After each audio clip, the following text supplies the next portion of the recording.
Hello, welcome to It's Prize. My name is Prize and I have my guest here.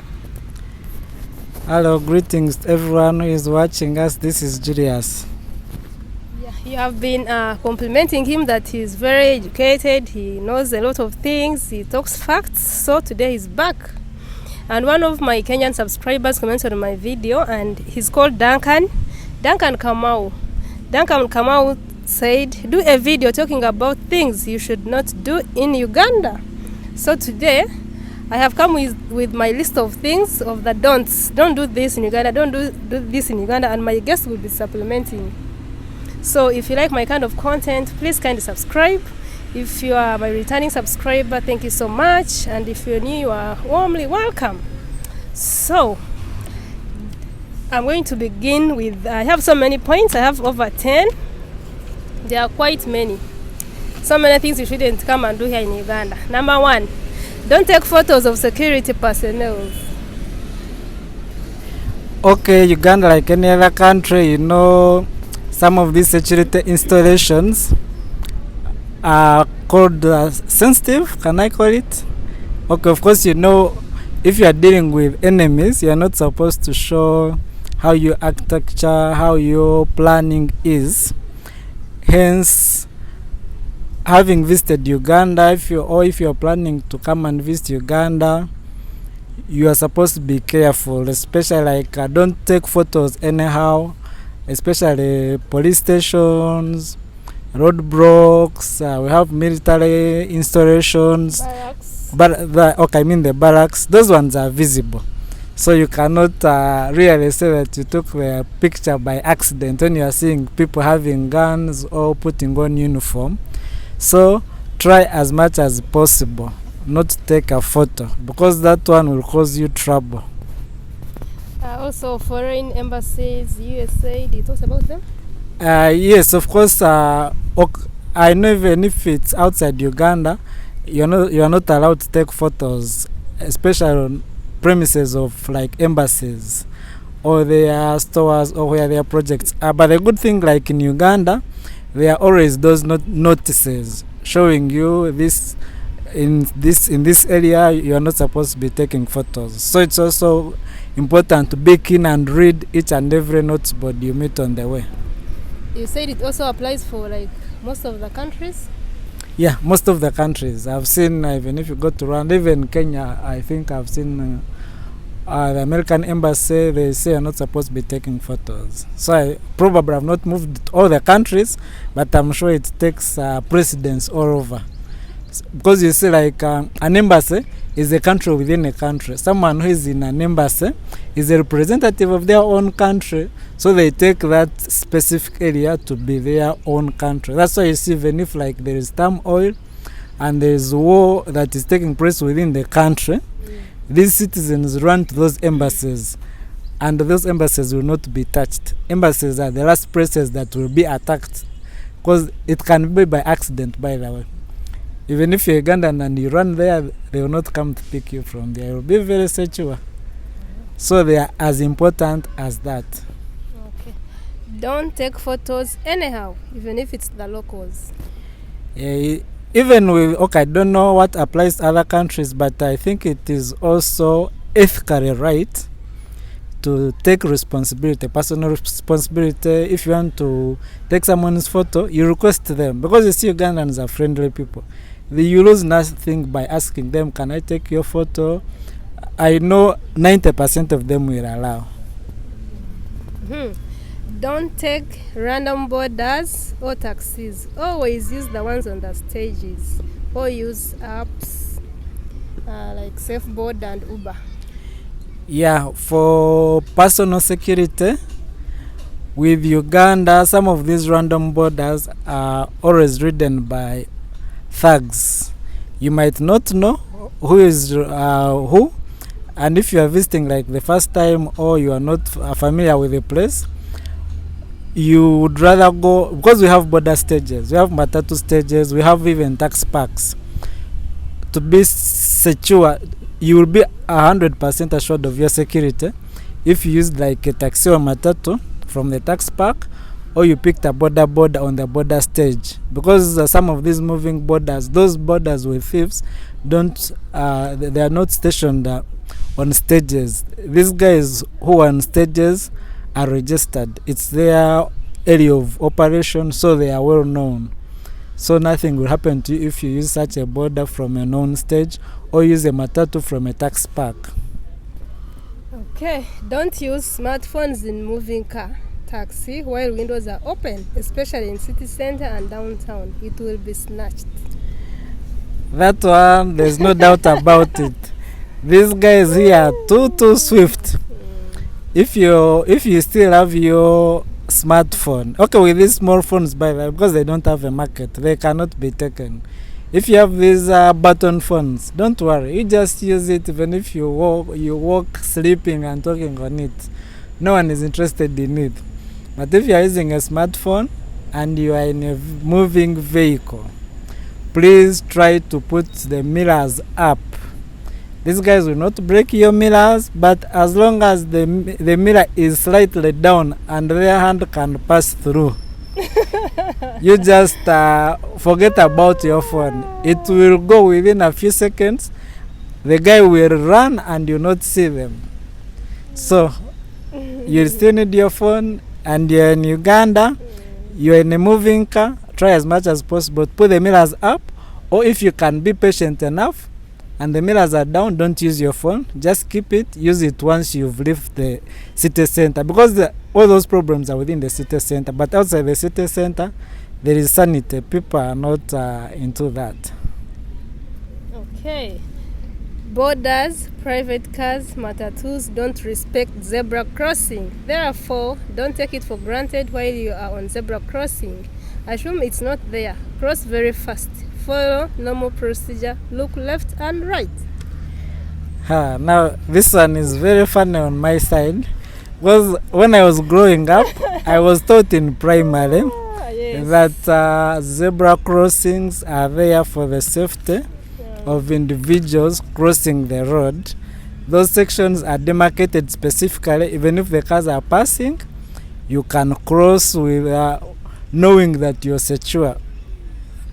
I think what I studied in primary, maybe they were lying to me. Though when I'm like in Nairobi, Rwanda, Tanzania, these guys respect zebra crossings. But in Uganda, the only time they respect zebra crossings is when like there's a nearby policeman standing there. Is they when can hoot at you on zebra crossing you cross fast. Yes, they will even hoot at you. Yeah. So these guys will come, even the borders will kick you, will slap you when you're on the zebra crossing, because they want to, you know, they are always they always have an emergency. Even if they are not carrying passengers, they will be rushing, so they don't want to know that there's a zebra crossing. So if you are in a very organized country and your citizens respect zebra crossing, especially the motorists. In Uganda, it's the opposite. You want to be safe, you want to go back where you came from, not being knocked, going back the way you came. I think the best way is, even if there is a zebra crossing, you need to take precaution. Be conscious. Just assume the zebra crossing is not there. Move as fast as you can. There you will be safe. What about on one way? Do I have to look when I'm crossing on one way? I have to look left and both ways? Yes, because of the borders. Actually, even the one ways, borders do. Okay, cars respect one ways, but borders don't. So even if it's a one way, try to be keen and look before crossing the road. Even if you know the cars are taking one direction going to the left, try to also look at the right, because of the borders. I mean the cyclists. Avoid political rallies. Anytime police will come and break it, and you get issues.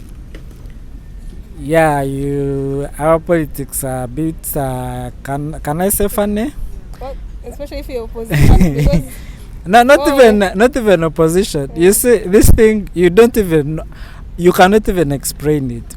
Because you see, in just like 3 minutes, a group has come, a group has gathered. Before you realize it, the police has come in, tear gas has come in, And as all those things are happening, also thieves are part of the groups, are part of the gathering.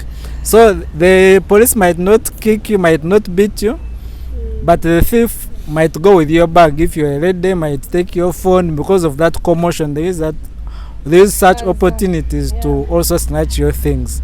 So that's why if you hear like this is a political rally, or you start seeing colors, especially colors red, yellow, blue, those three colors, if you see them and there's a gathering, don't try to move as far as you can. Yeah, that's really interesting. Avoid moving on green grass areas. It is illegal. You will be prosecuted and imprisoned. If you see someone doing, don't do the same, because that person might be lucky and you become the unlucky one. I think that's with KCCA. You know, that's Kampala Capital City Authority. It's an authority that overlooks the operations of the city. They have a department which is mainly in charge of the physical planning, specifically looking after like the grass, the flowers. They even have a standby force to arrest like cars which park on the grass, even people who passed via grass. But of course, you know, at the end of the day, Ugandans are careless. They don't mind. So you might see them passing through that grass. They are not arrested, but you'll be the unfortunate one. You step on the grass or you park on the grass, then they pick you. And you know, immediately they pick you, they take you to the city hall. You'll find the magistrate waiting for you. And if the day is not on your side, the magistrate will say, I'm done. The other people can be brought back after 2 weeks. So before you realize, you're on the bus, they've taken you to Rezila. Unknowingly, you have no one to help you out. So to avoid all those unnecessary disturbances, because really I call them disturbances. If you've come to have fun and end up starting fighting legal battles, then it doesn't make sense. So be careful, try as much as possible. But that one I'm talking when you're in the city center in Kampala, the Kampala district. I'm not talking about other areas like other districts. No, there's nothing. But it would also be good if you found something green and you left it as is. Why would you, even if there are no laws, why would you really have to pass through grass when there's another way out? I think let's also be realistic, because this green is good for everyone. We are trying to look at climate change. We are trying to look at the global ideas where like people are trying to promote. You know, it's quite okay. They are trying to cut carbon emissions, and you know, some of these green plants try to help in some way. So if it is there to also help you as an individual in the long run, and you still want to destroy it, I think it's not good. I've seen people who follow that are the Rwandese. My God. Those ones, they even have very harsh punishments for walking on grass. And you see, for them, What's the punishment? What's the of punishment? course, they take you to prison, like 5 years. No. 5 years? Yes, it's, they have harsh punishments, which have helped them to be in line. No. I was used to like with Rwanda, really, if you're also walking on grass, I think it's you, just that you're big-headed. These guys have put walkways for pedestrians. Unlike us here, where you find there's green, but there's no walkway. But these guys, you have where to walk from. So why do you have to use the grass as your walking point? Even when you knock a tree and you're driving a vehicle, I think it's like $2,000 as a punishment to pay for that tree. You know, $2,000 is around 9 million Ugandan, around 8 million, or less than 7 point something, as a punishment to just knock a tree, because they want that green to stay there. So, answering our colleague who was saying what they shouldn't do when they visit Uganda, Duncan Kamau, don't step on the green grass in Kampala. Avoid it as much as you can. Okay. If a person asks you for your phone to make a call, don't fall for it. Your phone might disappear. Yeah, we also have conmen in Kampala, and I'm sure even other cities do. And okay, the good thing with our conmen, they are not violent. Someone will try to use as much knowledge as possible to convince you. You give them your phone willingly, but you give. Someone says, I think my phone has run out of battery, can I just make a phone call to my sister, my mother, something like that. Then you give the person a phone. This person will talk as they are moving like some distance. By the time you try to look around, the person has disappeared. So if you don't know people, you shouldn't give out your phone anyhow to anyone. Okay. Boarders are careless most of the time. In case you try using it, always tell a rider to move slowly. Don't overtake anyhow. Otherwise, if you keep quiet, they will break all the safety precautions, which might not end well. Can result into an accident. Yes, I don't know other countries. I'm talking out of experience in Uganda as someone who uses borders most of the time. These guys, these brothers of ours, the border riders, they ride these bikes as if they have two lives. So in such a way that even if you lost one life, you have another life. Unfortunately, it's not the case. This guy will come riding and will want to pass in the middle of two trailers. Any slight mistake, those trailers will make you a chapati. But this guy will show you that he's going to pass there. For them, any place they see a gap and they feel that the border can fit, they don't even mind about the person who is being carried. If their head can pass and their legs can pass, so it's now you who is behind is being carried to make sure you do the same. Because if you don't, you're finished. These guys don't respect traffic lights. But the good thing with them, okay, communication, as long as you know some English, you not have a problem with them. They listen. Once you see a person carrying you going to take such a stupid decision on the road, tell them, my brother, just stop. Why don't you wait for the other cars to pass? Why don't you wait for the light to become green and you just move? Why do you want to move when it's red? Because you see, like, for them, they don't care. Of course, if it's red on this other side, the other side is green. So they are moving completely on the opposite. They are moving from like an opposite direction, and you are not so sure what will happen in case you meet a car on the other side and doesn't stop. It's a bit unfortunate that might not end well with you. So try as much as possible with borders. Another alternative to borders, maybe you could try to use a safe border. We also have safe borders, these ones which run on apps. Some of those guys have been trained. Somehow they try to respect like the traffic lights. They don't move on pavements. You see here, even on pavements, you are not safe when you're walking on pavements in Kampala. Even borders move on pavements. So if you are to use a border, I think you could install a safe border app. Then you keep requesting for safe borders. For those ones, they listen because for them it's even easier to report them. So they also don't want to spoil their names. They try as much as possible to ride properly, follow normal procedures on the road, as opposed to these other ones who do things the way they want. Okay, beyond 10 p.m., avoid borders or use safe borders. Some might be carrying thieves at that time. Yeah, the night comes with so many things. And if you have a friend, you can also ask them to give their personal border riders to move you beyond that time.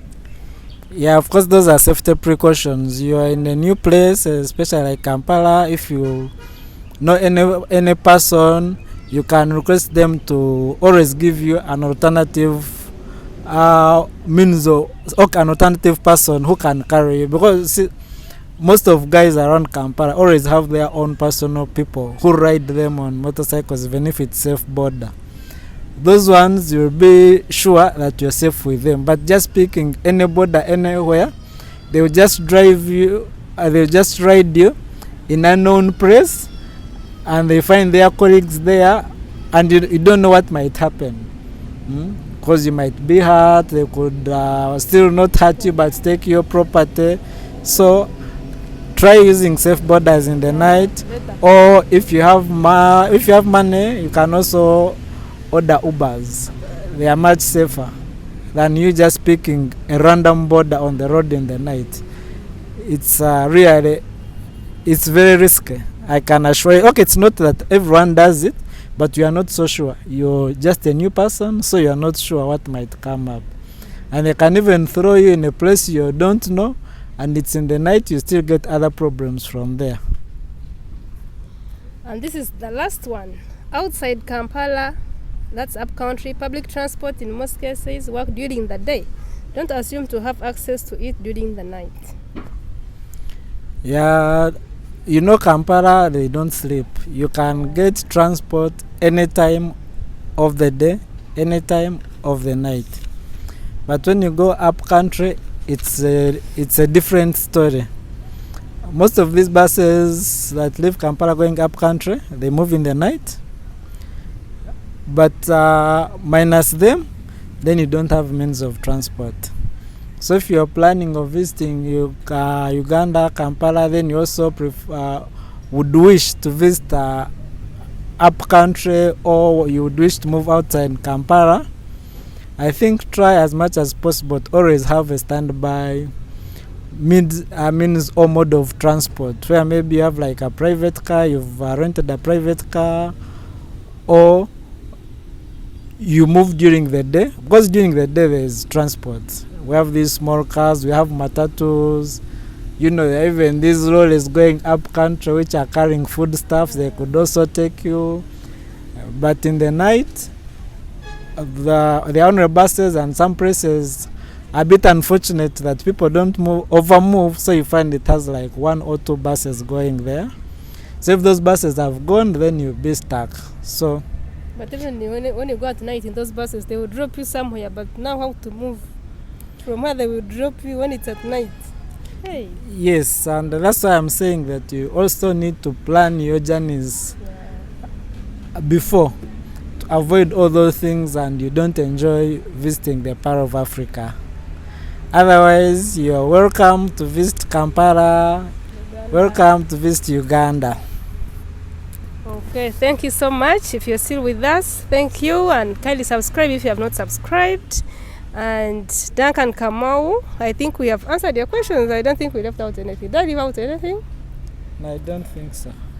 Okay, so I think we have come to the end of this video. This has been my guest. Maybe in case we've forgotten something, and some other person knows the don'ts for Uganda, you can also add them maybe in the comment section. At some point we could also try to share with our colleagues who might wish or who would want to come and visit Uganda. And if you have something that you want us to talk about, also comment it down in the comment section. We are reading all the comments. Otherwise, for this video, this is the end. Bye. Okay, see you.